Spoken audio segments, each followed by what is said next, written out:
Welcome to another episode of the Reboot Chronicles, a no-holds-barred forum with global leaders, authors, entrepreneurs, and CEOs about how organizations stay focused on growth and innovation in unprecedented times.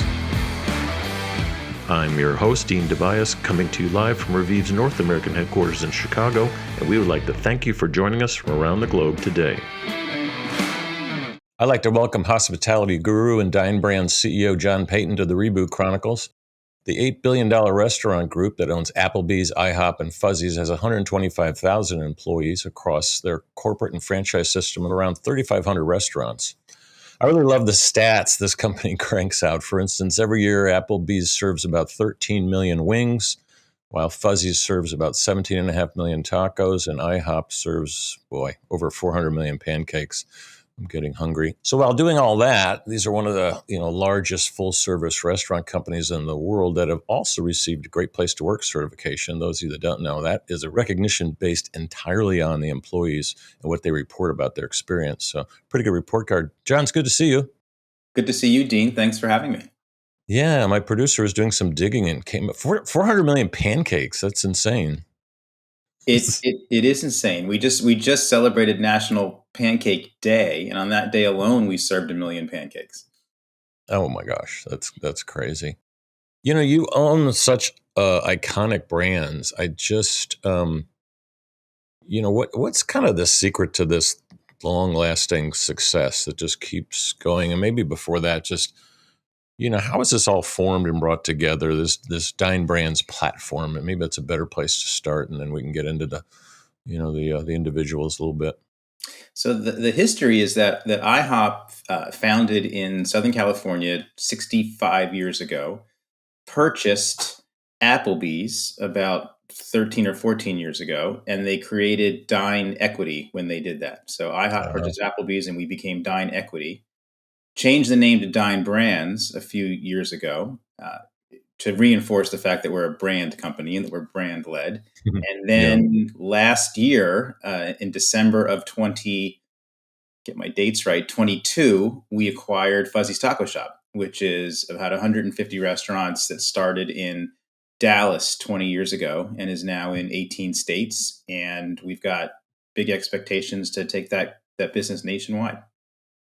Yeah, I heard Fuzzy's is a really kind of a cool, friendly place.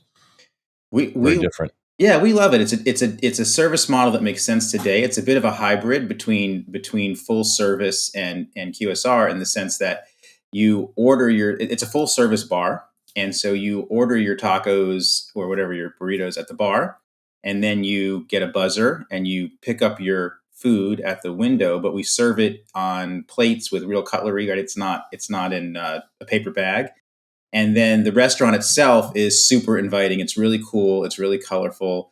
Huge TVs everywhere, so it's a great place to come on Sundays to watch the game, enjoy our bar, enjoy the great tacos. So it's a little bit of a hybrid, which economically is great for our owners of our restaurants because it reduces the front of house staff and makes it a much more efficient operation in front of house. Do you think that's a trend? I've seen other non-chain, non-franchise restaurants like that. Usually it's a tray and a piece of paper, though. It's not that elegant, but yeah, pick it up and go sit down on the picnic bench kind of thing. But is that a trend? It is a trend because of the cost of labor and how that has increased. I'm sure you're aware in California, right? The minimum wage for fast food has gone to $20, which sort of sets the market for the rest of the restaurant industry. And so I think anything that brands can do to minimize the cost of labor, either through the model or through technology, is certainly a trend. At the same time, we know from talking to our guests and from research that Americans still want to go out and dine, and they want to be served by humans and enjoy the full experience of full service dining. And that's, to your first question, why Applebee's and IHOP continue to resonate, because it's not only great food, it's a great experience when you're in the restaurant. And I've been to both of those. IHOP probably more like late night, which is just the opposite of what the footprint is. I know it's normally a breakfast place, but some of them are open late. And Applebee's, have you been rebooting Applebee's? I've been noticing some differences in the last couple of years. What's been going on there? So Applebee's is a almost 50-year-old brand as well, and so we have Wow. the I guess the legacy of caring for these two 50 and 65-year-old brands. And they're both the largest brands in terms of unit count in their categories, right? So they're number one in their category. They're legacy brands, and so there's a lot of responsibility that you have when you're caring for brands like that. And Applebee's has been really focusing on reaching a younger customer. We've made great progress with things like Dollarita and our date night pass, which I can talk more about. Date Um, night. Nice. and to really reach younger guests through our digital platforms and our social platforms. It's doing a lot with menu innovation this year, and so you are sensing a bit of a, I wouldn't call it a reboot, but definitely a keeping it fresh and keeping it current and relevant. Yeah, it seems like it. And every time you say Applebee's, I think of Walker's song. I can't get it out of my head sometimes. And then you said date night, so now I've been triggered completely. Like, how did that all happen? But I mean, that was did you set that literally, up? Did you choreograph that? It was perfect. we didn't. I mean, that was literally a gift from the heavens and Wow. a great example of He number didn't one. even call you and say, "Hey, can I use your name?" The song broke. He truly, we've gotten to know Walker well, right, since the song 2 years ago. He wrote the song because he is truly an Applebee's fan. He and his wife have 6 children. They When they go out for date night, they go for Applebee's, and so he wrote about his life. He and his daughter did the dance on their front porch, right, and it just went Yeah, viral I and love it. went nuts. But it was a Yeah. great lesson for us and for marketers everywhere, right? Which is that we jumped on it, right, and we took it and we amplified it. So he's made appearances for us. He's performed at our conferences. We put a TV spot on where we leveraged Americans and them all posting their own version of the dance, and that became the commercial, and then it really led to the expansion of date night, right? And so we really thought about date night, and you alluded to it. Back in January, we offered a date night pass, based upon the insight that going out to eat has increased a lot since 2018, 2019. It's up 30%, and going out for a date is expensive. And so we offered a pass that's for $200. You could get a $30 credit every week for 52 weeks. So you could go on a date a week.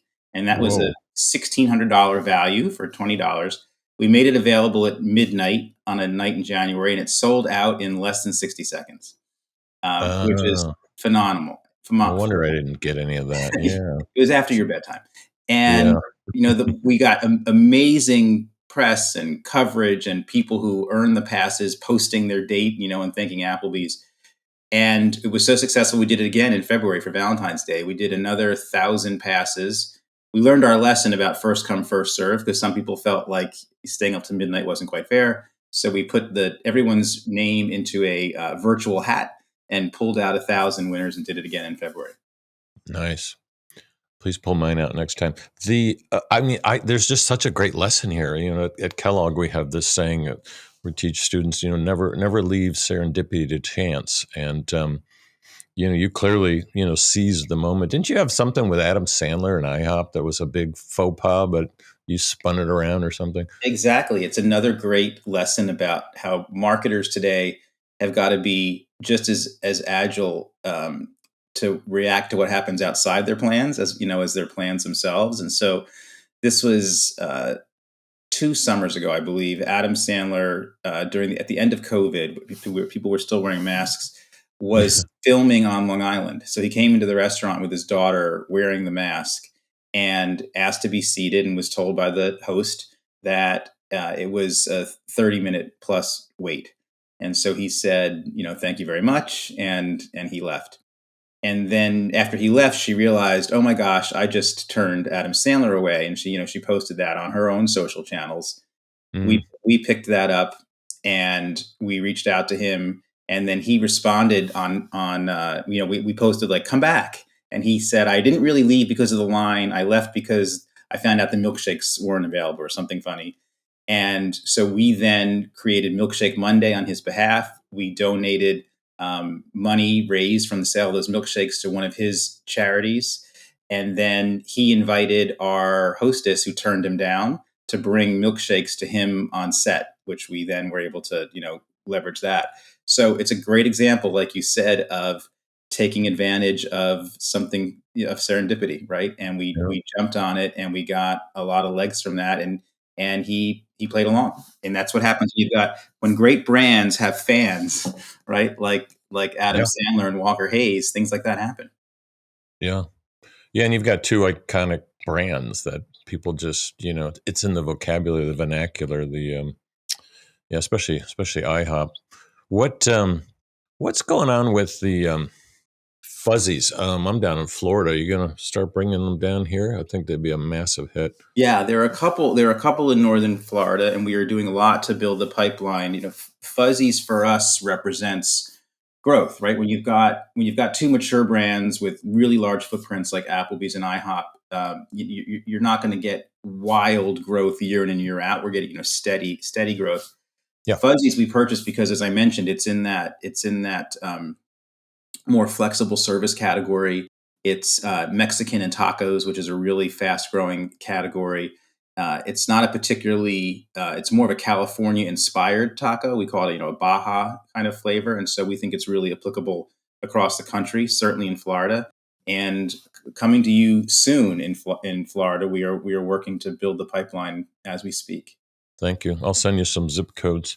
Um, got a lot of franchisee friends too. But it was born out of Texas, wasn't it? It was born out of Texas. The name Fuzzy is the name of the chef who created the original tacos. Of So course. the gentleman who started the brand was working with his chef, and Chef Fuzzy created the tacos, and there's the name. Probably never thought he'd sell big time. Yeah, maybe Willie Nelson could stumble in and do something by accident. That could be a good. Just lost the young audience. Like who? Yeah, so someone a little younger would be cool, but yes, we'll take what we can get. Oh, Willie. Now he's going to want to be on. What about Josh O'Connor? Didn't he do something with IHOP Today, recently? literally today, you are on top of your research. I'm So a media mogul. Jo- Josh O'Connor, for your listeners who may not know, played Prince Charles in, I think, season 3 and 4 of The Crown, Right. and he's got a big movie coming out as well, Brilliant, brilliant with actor. yep. And so the Wall Street Journal did a video interview of him today. I just watched it actually, and they asked him because he's currently filming another movie. He's filming a cowboy movie somewhere in the Midwest, in the South. And they asked him, among the questions was, "What's your favorite uh, culinary moment in America that you just didn't know about from the UK?" And he said he's fallen in love with IHOP, and told us that his favorite order that he orders every time is French toast with blueberries. And so literally Mm, our team's reaching out right now to see what we can do with that. But it says so much about the brand, Dean, and people's emotional connection to it. Like when I got called for this job, right, and to consider coming to Dine, and I was talking to friends, and I said, "Oh, I got a job offer. It's from Applebee's and IHOP." As soon as you say something like IHOP, everyone has some version of, "Oh my gosh, when I was a kid, my grandfather took us all there after church," right? Or yeah, my little league team went every Saturday after the game. And everyone has that story, and they have this real emotional connection to the brand. And that's what makes great brands great, right? Is they have a story to tell, they have an emotional connection to your life and to your memories, and you want to bring exactly. your children to them the same way you did. So, these are two brands that really do that. Yeah, I have visions of lots of whipped cream just piling up on these plates. Um, but I digress. It was fun. So, when you're looking at, moving off from Fuzzies to the traditional brands, when you look at IHOP, Applebee's, how do you guys approach innovation? I know growth is tough when you've got that many locations already, but in terms of innovating the menu and the formats, and what are you doing there? Where in innovation, in our opinion, it's a combination of art and science, right? So we are certainly Uh, data driven in the extent that we are analyzing the menu. What sells, what's trending, what doesn't sell. We're analyzing consumer trends, in tastes and things like that in the culinary world. We constantly have consumers in our test kitchens in Pasadena, California, where they are sampling new food and new menu items and giving us ideas. Applebee's is currently pursuing 200 new ideas. Just rolled out the Baconator burger, The which is Baconator. Oh my yes, gosh. Wait a bacon. minute. 200? 200 new ideas, like bacon in the beef patty Oh, itself, as well as bacon on top of the burger. I've Uh, got to see. I got to see this lab. This must be a fun place to you your should test come visit kitchens. our test kitchens. They're fabulous with beautiful views of Our, the mountains. They're probably the prettiest test kitchens our there. producer Matt doesn't live very far from there. He can definitely get there sooner. And we get a lot of ideas from our franchisees, and so IHOP rolled out pancake tacos last year, sweet and savory, and that was an So the idea we got. pancake is the shell. Yes, the pancake is the Oh, I shell. It love comes this. in I love three, it. the same way a taco is served, in the three little Yeah, stands that yeah, hold it up, yeah, yeah.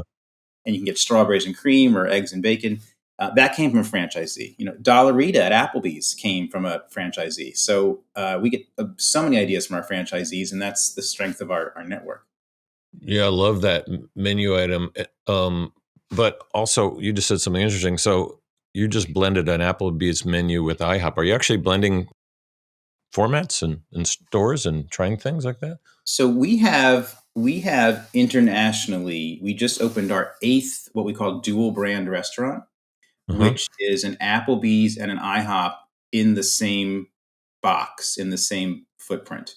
And what we're finding is that without increasing the square footage of the restaurant, we're doubling the revenue, which makes Whoa. which makes sense when you think about it, because IHOP is a primarily AM and, as you said, late night brand, and So your Applebee's day parting basically, as the exactly. media guys like to And say. Applebee's is a late lunch, dinner, and early late night brand. And so when you put the two brands together, you cover all four day parts, and you activate that restaurant all day long on a 24-hour cycle versus either brand being primarily AM or PM. Wow. And we just opened the eighth one outside Mexico City. We're seeing great results, and we've begun talking with franchisees here in the US. We'd love to get two or three open in the next 9 to 10, 11, 12 months and start to test it here, because the economics of having the two brands in one box are very compelling for our franchisees. The concept is they share a kitchen, so common kitchen, common back of house, with a side by side Applebee's and IHOP, one entryway, right? So the host can direct you to one side or the other, but it's not a solid Hmm. wall between the two. You can see from one brand into the other. So if someone's sitting at Applebee's and one of five guests says, "I'd love some pancakes," then we'll give you the IHOP menu, and vice versa. And speaking of serendipity, some of your customers might invent new combos for you right there. You could have a Yeah, I'm not sure how buffalo style wings would or pancakes would taste, but who knows what could come up down the road. yeah, exactly. How do you guys handle? I always have this problem with fast food and all the different franchise formats. Is it's a format and it's consistent, but how do you handle regional tastes and flavors that change? Even in the United States, they change. Now you're expanding internationally.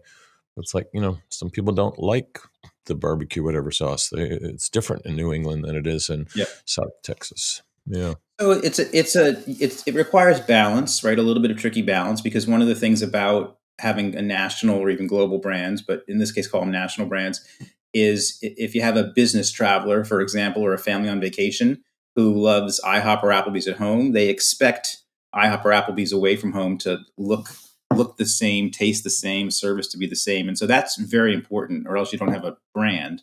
At Right. the same time, we do permit regionalization. So IHOP in the South serves grits, right? Which makes sense. And they were doing biscuits and gravy in the South before we made it a national part of our menu. We borrowed that from our Southern affiliates. And so in the Northeast, where IHOP, for example, competes with diners to a greater extent than you do elsewhere in the country, they have a Hmm. more robust dinner menu. And so we certainly allow for that, because we want to make sure we're as competitive as we can be wherever we are. Yeah, or in Wisconsin, it's supper clubs, and it's interesting the way you.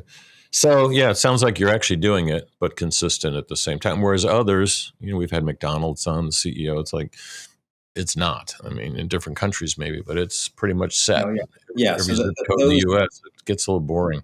Particularly But particularly fast food. There's less opportunity yeah, to be yeah, different flexible. category. Full Yeah, yeah. service we can with a full kitchen like we have. Can you expand a little bit more on international? It seems like every franchise type of platform, not just food, is going gangbusters internationally right now. Is that a big growth category for you?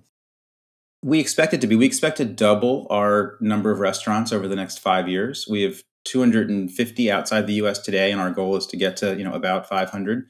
And we are focused on three geographic areas: so Canada, the Middle East, where we've been very successful, and then Mexico and the Caribbean and Puerto Rico. So those are sort of our three hubs, and we want to build scale there and then expand out from those three areas. And like I said, it's the test bed for our dual brand restaurants. And yeah, exactly. And will the majority of those be franchise led? They are all franchise read. So we have All we of have them now? Yeah. 3,700 plus restaurants in the U.S. and around the world, and we only own one.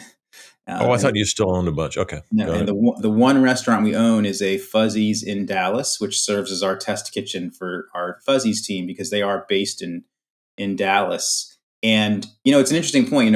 Unlike some of our competitors, we're 100% or 99.9% franchised, and Exactly. so Yeah. at which really makes us a brand company and a marketing company, right? Because we don't manage the restaurants themselves, and we don't invest the capex in that our owners do. And as an investment for our public company investors, we have a pretty reliable revenue stream, right, based upon our royalty revenue, which is a function of our franchisees' top line. So it's a fairly unique model in the public company restaurant space.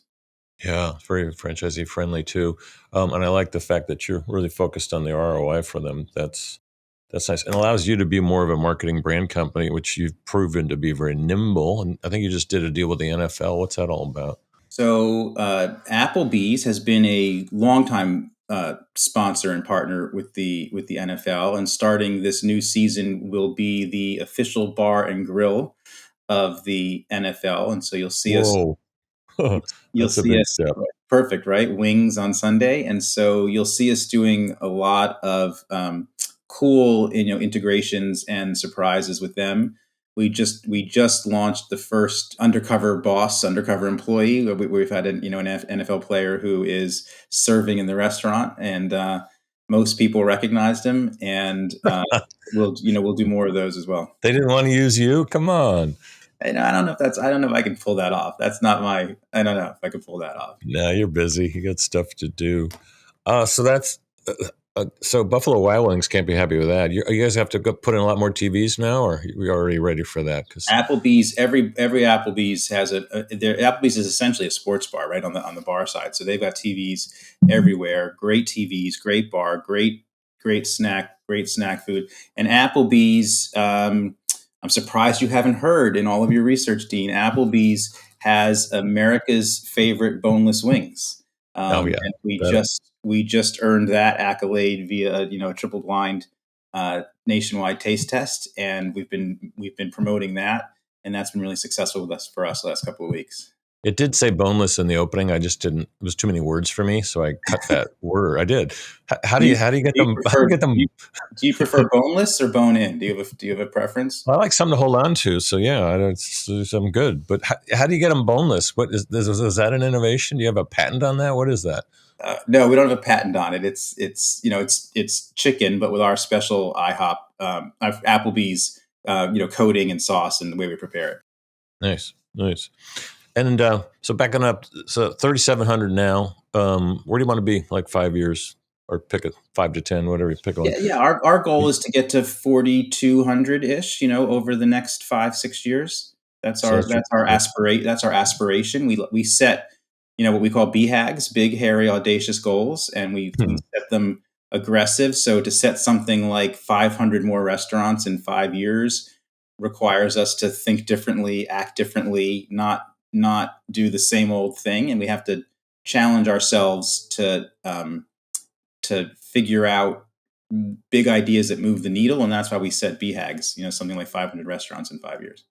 Yeah, exactly. So it sounds like it's like more land and expand with Applebee's and IHOP but really Fuzzy's is going to drive a lot of that Yeah, growth. Fuzzies and International will drive the majority of Yeah. that growth. IHOP, is fabulous, right? And don't lose sight of the fact that this 65-year-old brand with 1,700 plus restaurants is going to open, 30 to 40 new restaurants this year, just as it did last year, and will do next year. So it is still pretty much of an engine, to open 30, 40 restaurants every year on the base that it has.